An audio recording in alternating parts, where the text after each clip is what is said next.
guys. Welcome to this week's devotion. I'm glad you could join me. I hope you had an awesome Christmas season. And today we're going to start our weekly devotion from Daniel. And Daniel chapter 3, starting verse 16, says this: Shadrach, Meshach, and Abednego replied to the king, O Nebuchadnezzar, we do not need to give you an answer concerning this matter. If it be so, our God, whom we serve, is able to deliver us from the furnace of blazing fire, and he will deliver us out of your hand, O king. But even if he does not, let it be known to you, O king, that we are not going to serve your gods or worship the golden image which you have set up. You know, sometimes it can feel as though being a Christian, that we are standing against the morals and against a lot of different things in society. And sometimes we can have a lot of temptations to give in. We can have a lot of temptations to do things that we don't want to do, right? We kind of go with the crowd sometimes. But the scriptures teach us that we are overcomers. And so this week, I want to do a devotion on Shadrach, Meshach, and Abednego. And I want to talk about these three men. And I want to talk about being an overcomer in your life.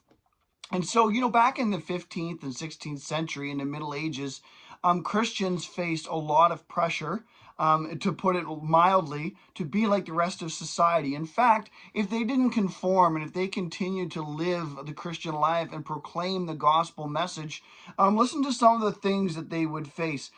They would be strangled to death and then revived and strangled again as a form of torture. They would kill them by hanging, roasting, stabbing, racking, boiling, crucifying, poisoning. They would cut off their tongue, their arms, their legs, their ears, and their nose.